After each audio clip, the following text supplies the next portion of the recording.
teorinya kan itu Prof 4 semester, terus mengajukan proposal kepada Prof Aston. Ya kemarin sempat dibaca proposalnya, terus beliau langsung kontak panjenengan itu, terus jadilah itu panjenengan dimohon kesediaannya menjadi promotor saya sama Bu Kusniatun itu. Sebetulnya yang ingin saya yang ingin di dalam pelajari dalam penelitian saya itu kan ingin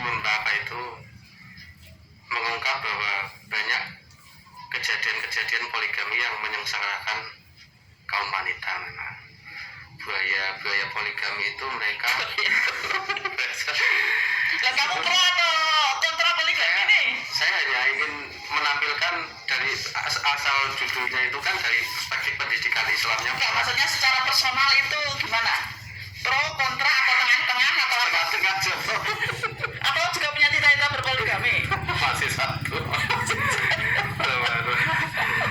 Loh, soalnya ini harus jelas karena kita ya walaupun saya akademisi tapi kan saya aktivis perempuan ya, yang kadang-kadang juga nggak bisa lepas daripada persoalan itu gitu. Apalagi saya kan dari Aisyah Muhammadiyah yang jelas pernikahan Aisyah Muhammadiyah itu monogami gitu loh.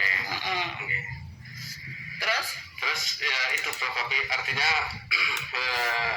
saya ingin mengungkap bahwa konsep pendidikan Islam juga mengajarkan tentang adab itu kan adil juga pada baik pernikahan monogami ataupun poligami. Memang ya itu Prof, memang dalam fakta di kenyataan di zaman sekarang memang banyak orang-orang hanya melakukan poligami itu hanya atas nama agama, melaksanakan sporadis saja, penting bagus gitu, padahal itu nanti efeknya adalah keluarga itu sendiri dalam jurang kehancuran. Ya, pada sisi keadilan itulah yang ingin saya ungkap supaya syariat ini tidak sebatas dimaknai poligami itu adalah sunnah, poligami itu adalah syariat, tidak sebatas itu, tetapi memang kalaupun ada yang melaksanakan poligami itu haruslah sesuai dengan memang betul-betul adil, itu memang betul-betul ada gitu. Dan itu tidak mungkin. Allah sendiri sudah mengatakan di dalam surat An-Nisa ya, itu walau kharastum kan gitu, walaupun kamu ya Rasulullah, saya ingin berbuat adil ya, tapi aku nggak bisa, Rasulullah aja loh nggak bisa berbuat adil. Itu Al-Quran bilang begitu gitu. Jadi yang sebenarnya kan banyak kontekstualnya ya kalau kita bicara tentang poligami itu gitu. Oke, nah ini kan sudah berubah juga toh judulnya. Iya. Nah jadi memang kemarin seperti yang saya sampaikan, kalau kita langsung mengacu kepada persoalan poligami itu sendiri pasti sangat kontroversi dan saya agak berat kalau langsung mimpin ke sana, karena dulu itu pernah namanya Pak siapa itu Puspawardoyo, tahu?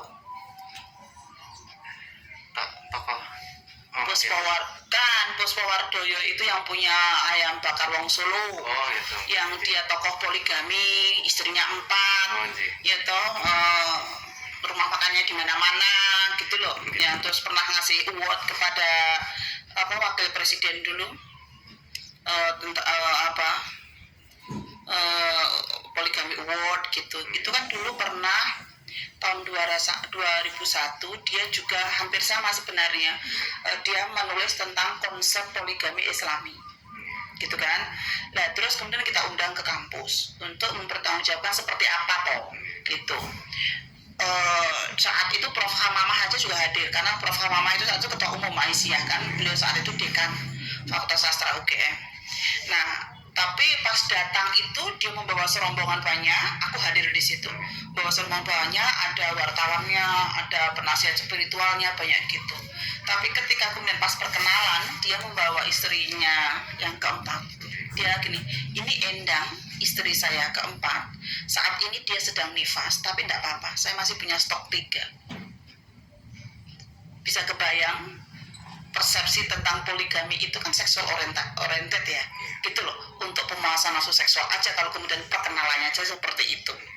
Lalu kemudian ketika terkait dengan menghubungkan dengan ayat sebelumnya yaitu tentang fakir yatim ya, janda dan yatim itu gitu.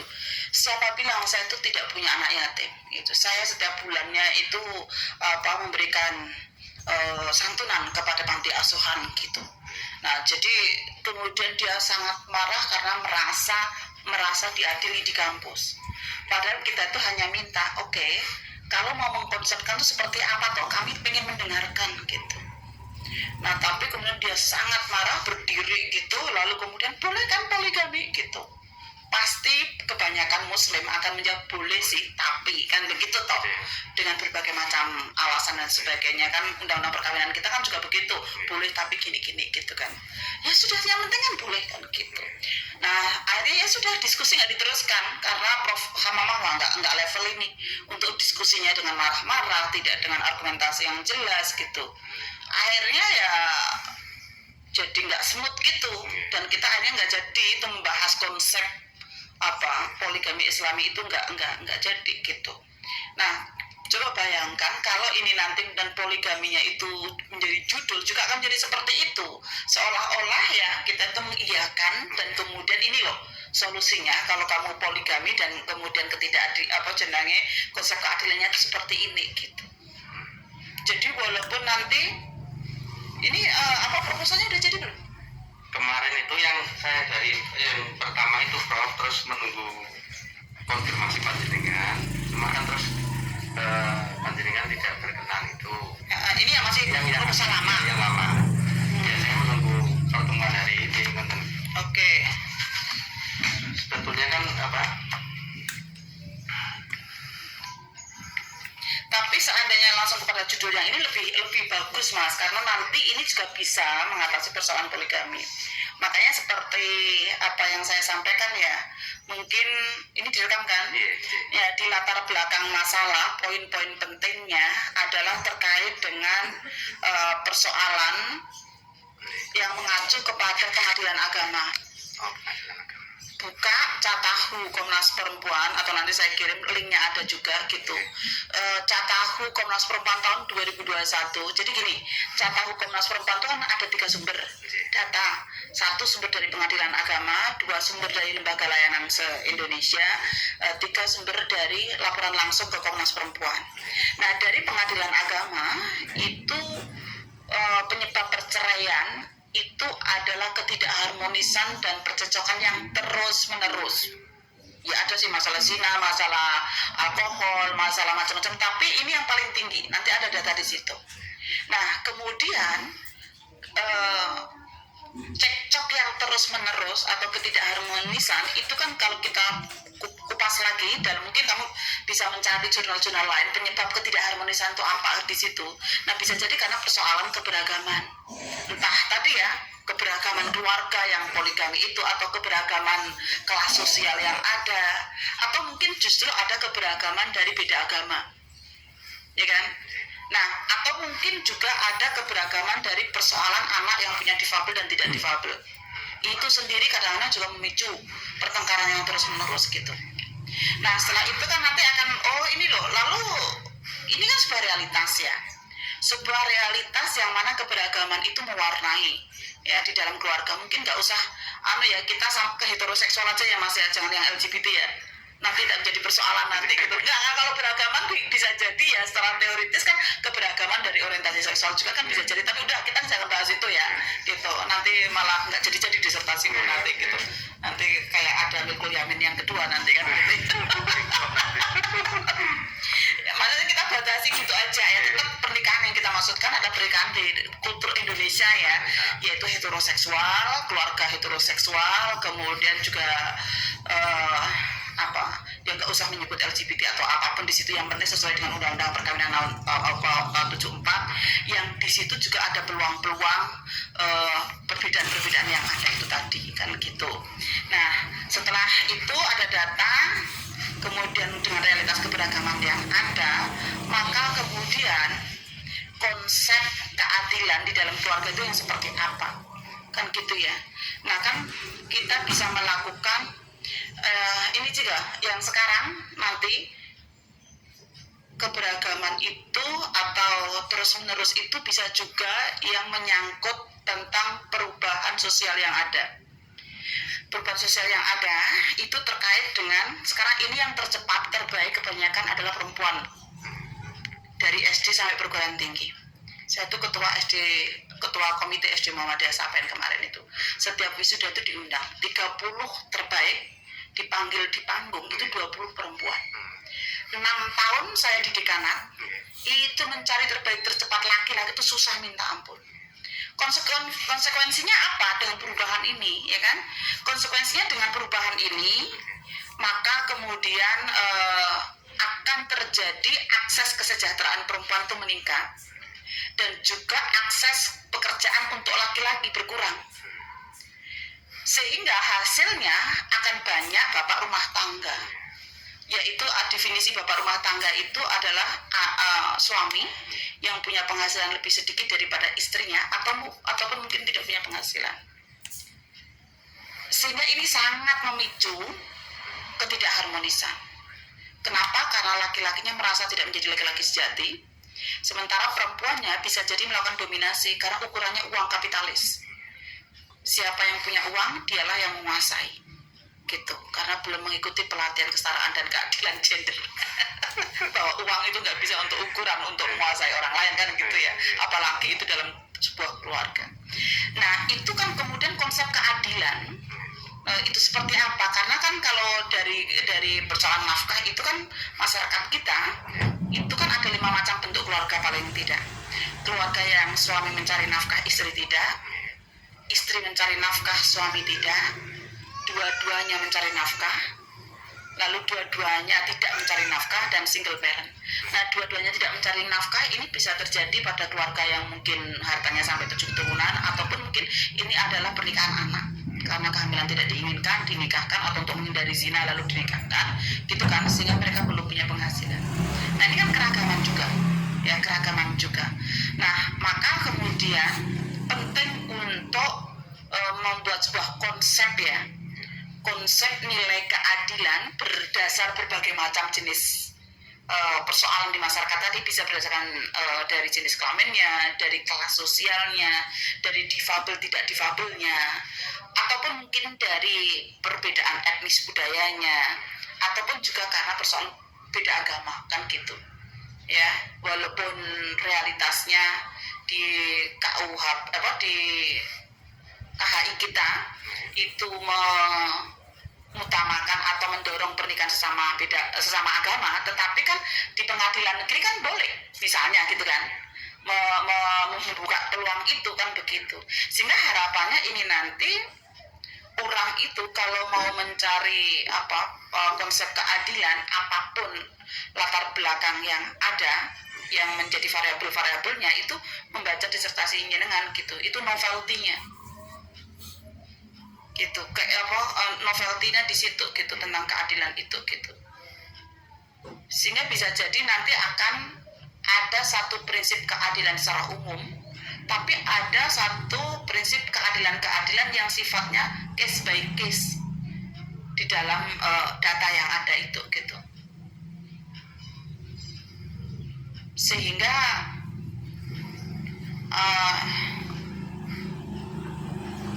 yang kita maksudkan ya jadinya rumusan masalahnya adalah bagaimana persoalan keluarga yang mempunyai latar belakang yang beragam.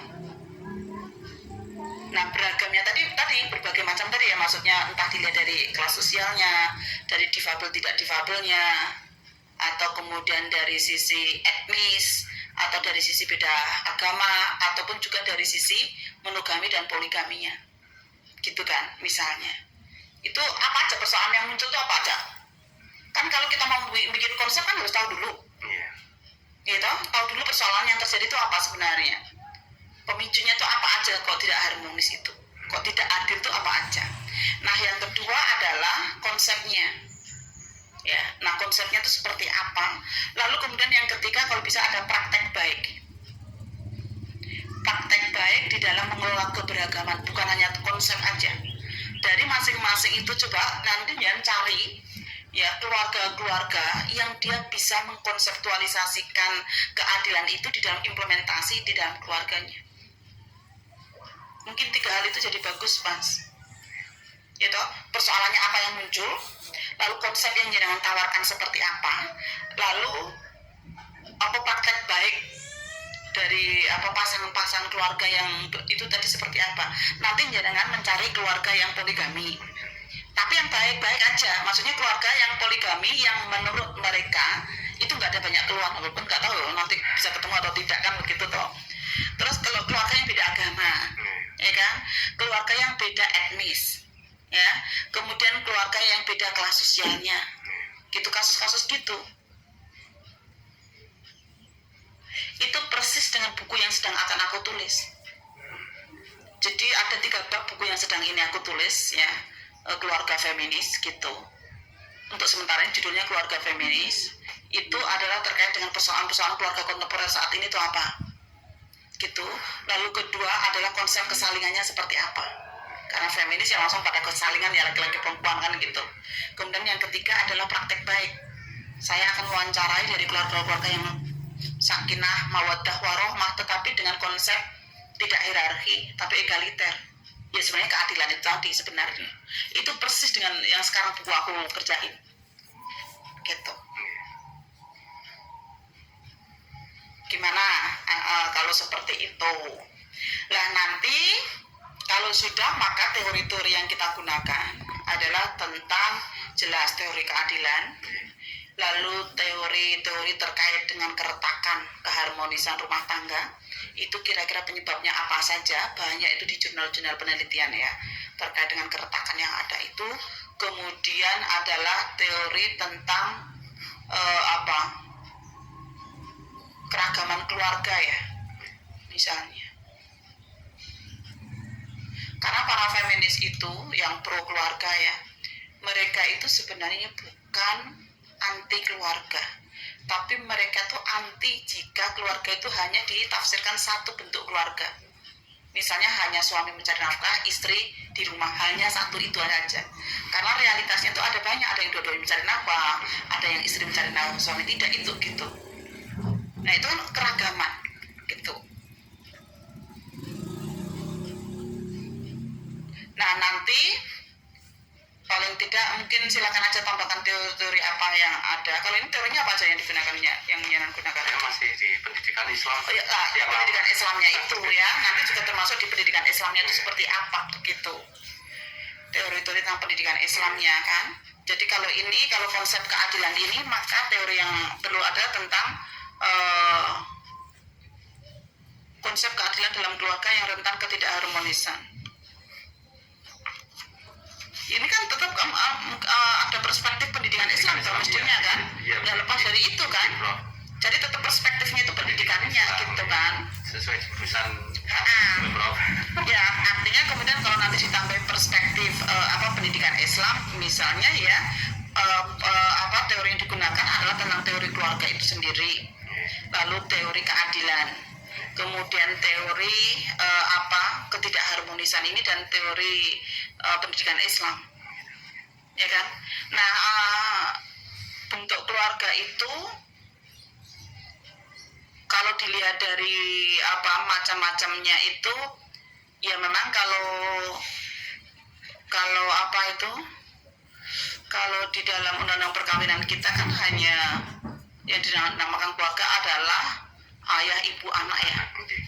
Tapi di dalam administrasi itu terkadang keluarga dalam kakak ya, yang termasuk dalam kakak itu kakak, adik misalnya, bapak ibunya udah meninggal dan semuanya tinggal kakak dan itu juga bisa jadi keluarga.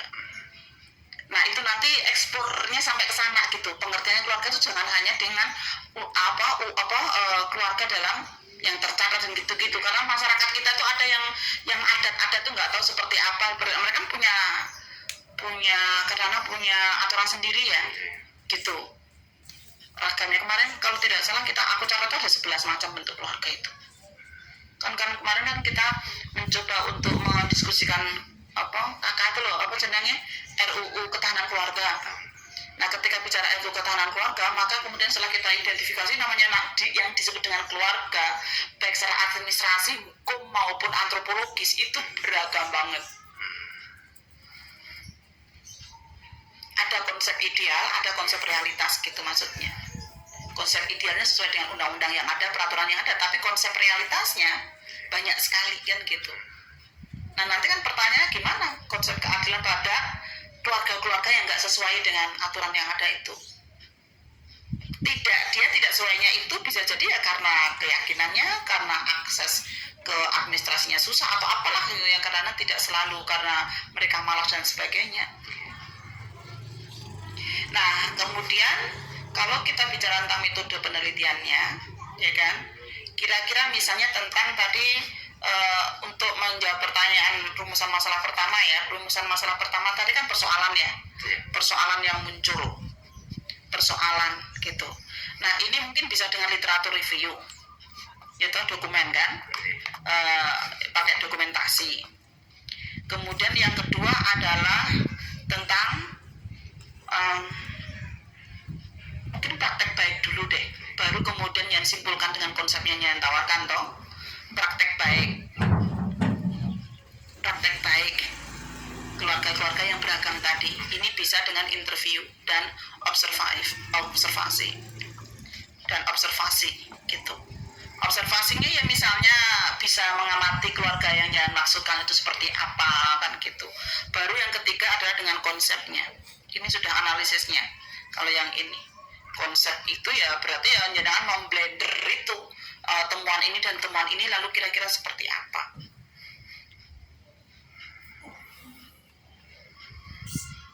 Maka nanti bahan-bahan tentang modul-modul membentuk keluarga harmonis, keluarga sakinah itu jadi penting, Mas. Sekarang di Kementerian Agama itu ada namanya bimbingan perkawinan 16 jam untuk calon pranikah itu. Aku kebetulan instruktur nasional dengan Mbak Alisa Wahid dan kawan-kawan. Nah, itu kan konsepnya ada 5 materi ya.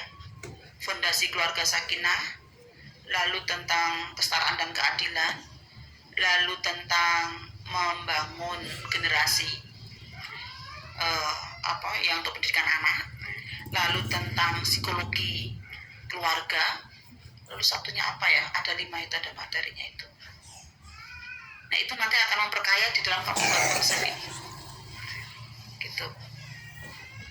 Itu mungkin ya dari saya. Nah, sekarang apa yang saya pikirkan?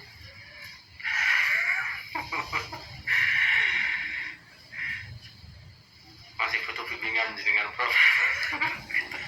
Langsung tidak saya duga bahwa materinya berbobot semua ini. Iya kan, sudah tadi poin-poin pendahuluan apa ya kan, teorinya apa, rumusan masalahnya apa, metode penelitiannya apa, kan udah tuh, udah komplit kan.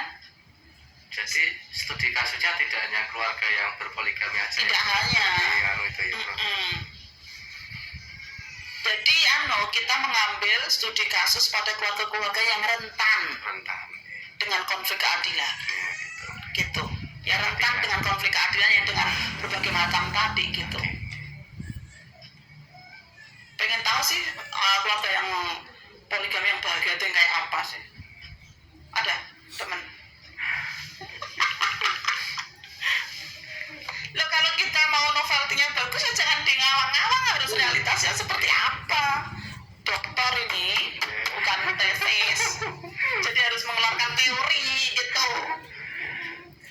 Awalnya sih itu hanya kajian pustaka sih, Prof. Waktu pertama saya mengajukan ke Prof. Aston tujuan pendidikan Islam itu awalnya begini, Prof. Tujuan pendidikan Islam itu kan membentuk manusia yang beradab. Adab itu irisannya adalah adil. Jadi artinya adil itu harus dimiliki oleh setiap orang dalam kapasitas keluarga, baik keluarga monogami atau keluarga poligami, itu juga harus mengejawantahkan seorang muslim itu adil itu seperti awalnya itu saja sih, Prof.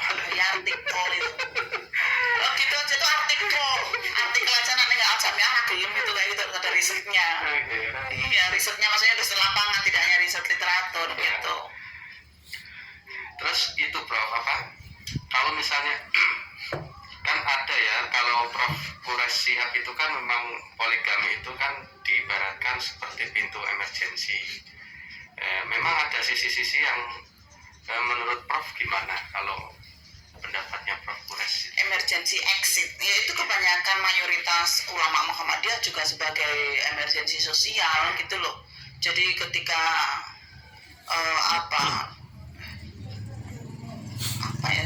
walaupun emergensi sosial itu yang seperti apa juga, maksudnya dalam kondisinya itu loh. Apakah ketika misalnya banyak sekali kayak dulu ya, banyak sekali laki-laki yang yang tewas di medan perang, lalu banyak janda begitu, apakah dalam kondisi itu yang dimaksud darurat sosial gitu kan? Walaupun itu untuk saat ini kan sudah ada namanya penyantunan janda kan, nggak harus dinikahi, sudah ada kelompok-kelompok santunan yang lain kan. Misalnya kasusnya begini Prof, bisakah masuk di situ misalnya mohon maaf perempuannya mandul, terus libido suami tinggi, apakah sisi-sisi yang seperti itu bisa dimasuki dengan poligami dalam tanda kutip, tetap dengan pakai ilmu gitu loh Prof? Atau memang udah itu syariat itu udah perlu ada lagi gitu lah, gimana Prof? Sekarang ya mungkin bukan tidak perlu ada lagi, itu sebuah pilihan kebebasan seseorang ya. Kalau akademisi kita nggak boleh seperti itu, tetap kita menghargai keragaman pemikiran yang ada. Cuma mungkin kan akhirnya kan kita coba runutnya. Alasan mandul itu memang dicontohkan oleh Nabi Ibrahim, tapi nggak dicontohkan oleh Nabi Muhammad. Nabi Ibrahim dengan Sarah Hajarnya itu kan dalam kondisi mandul. Tapi Nabi Muhammad untuk alasan regenerasi itu, kalau kita tahu Nabi Muhammad itu putranya yang hidup sampai besar itu kan perempuan. Yang laki-laki kan pada meninggal di usia kecil ya. Padahal saat itu kultur Arabnya kan sangat patriarkal, namanya laki-laki tuh wow kan gitu ya, sampai kemudian ceritanya Umar bin Khattab mengubur anak perempuannya hidup-hidup misalnya kayak itu kan. Itu Nabi monogami 25 tahun kan sama Khadijah. Kira-kira kalau Nabi itu matur nantikan karo Sayyidina Khadijah, jenjen aku tak nikah lagi ya biar kita punya keturunan laki-laki gitu. Saya yakin Sayyidina Khadijah paling membolehkan loh. Tapi itu nggak dilakukan oleh Rasulullah. Sehingga sebenarnya alasan regenerasi itu tidak dicontohkan oleh Rasulullah, Nabi Muhammad maksudnya, tapi memang dicontohkan oleh Nabi Ibrahim. Itu satu. Yang kedua, nafsu seksual. Seksualitas itu sangat dipengaruhi oleh otak kita.